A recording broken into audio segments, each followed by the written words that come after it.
I am currently at the Atlanta airport, so come with me to Indianapolis, Indiana, so we can go see Paul Thomas Anderson's One Battle After Another in 70mm IMAX.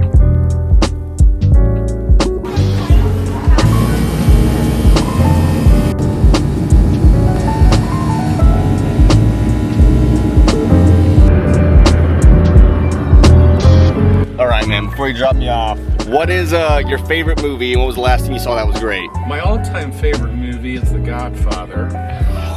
Probably, I know you're gonna laugh because you're gonna, Jennifer, you really not an old guy. Like, seriously, before that, probably Shawshank was the last movie that I saw that was a great movie at a theater. Shawshank is awesome. Great choice. Thank you so much, man. Hey, no problem.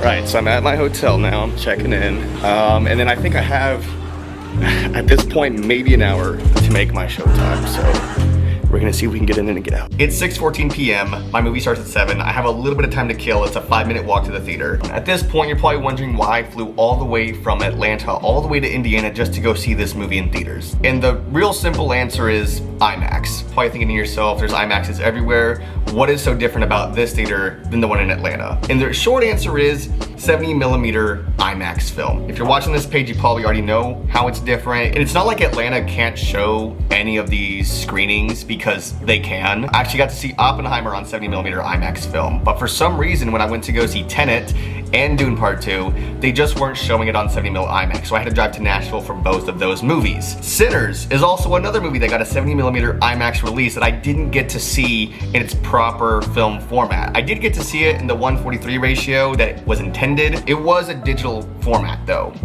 So in one case I sort of win, but I also lose. It's not the film format I wanted. I still have to drive for that one. But Paul Thomas Anderson is one of my all-time favorite filmmakers. We're talking Hard Eight, Boogie Nights, Magnolia, The Master, Inherent Vice, There Will Be Blood. I just want to also put on the record how patient I've been to watch this movie for the past 2-3 weeks, I think. I had the chance to see this not only once, but twice in the last 2 weeks. And the reason that I held out for it was specifically for this experience, to be able to fly to Indiana and come watch in its proper format. And I held out really hard. I really wanted to go to those 2 screenings, but it is now 6:20. I'm really excited. This is the first showing that I'm able to go to. A couple of my friends saw it last night. Like I said, I had the chance to go see it last night and I just passed on it for that reason. I wanted to experience this in its proper format. That's really the only reason why I'm here. So I brought you with me. I'm not gonna bore you with all of the details about what makes 70mm IMAX film because it is really cool to talk about, but there are plenty of people out there who have already made videos about what makes the format different, what makes it special. I don't need to be another person who talks about that. And who knows, maybe someday I will make my own little video talking about IMAX. But for now, this is just a vlog and we are going to go see this movie together. I do have a layover in Austin, Texas, and they have a really cool record store called Waterloo Records, but they do also carry a lot of physical media, Blu-rays, 4Ks, a lot of indie labels like In Print, Umbrella. So I do have quite a bit of time during that layover. I may find some time to go and explore there and hopefully check it out. I do love going there quite a bit and hopefully not spend too much money. But for now, we have 40 minutes to go see this movie. I kind of want to get there a little early, scope the place out, but yeah, let's go.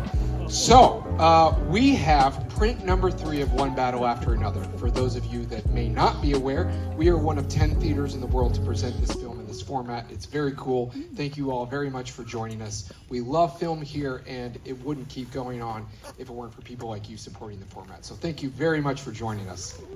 How many of you are from outside of Indianapolis? How many of you traveled here? A lot of you, yes. Welcome to Indy. Thankfully, the construction wasn't as terrible as it was a week ago. You're welcome.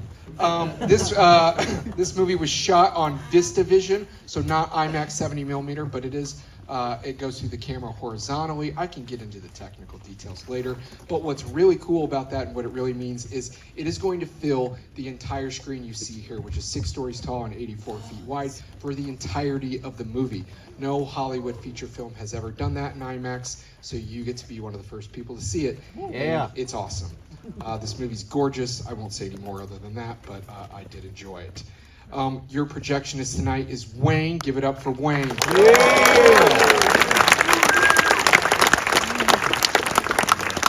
And then And one really cool special announcement, some of you may not be aware of this, but a star of this film, her name is Chase Infinity.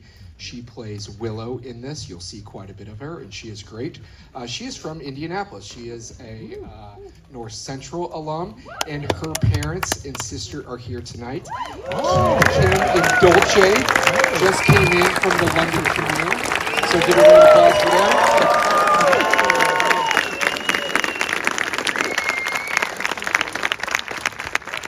I don't know if we'll stack up well against BFI, but we're going to do our best, I promise.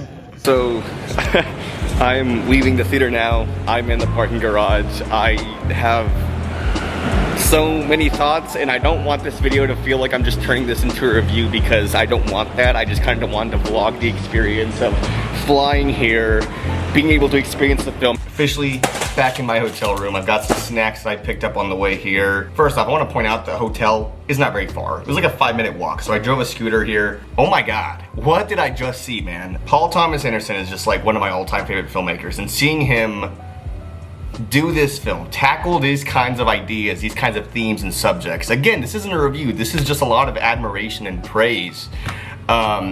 These are very early predictions. It's September 24th, and usually when you're this early to predict anything, you're gonna be wrong. But I'm just gonna go ahead and throw it in the ring.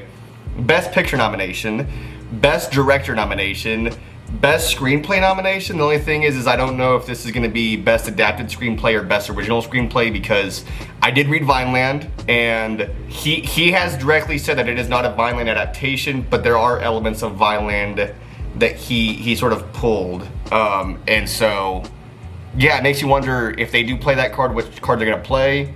I just had an absolute blast watching that. I talked to a lot of cool people who were all very surprised by the idea of me flying across the country to be here to watch this movie. I'm very happy. I love the film. I'm probably gonna see it again this weekend.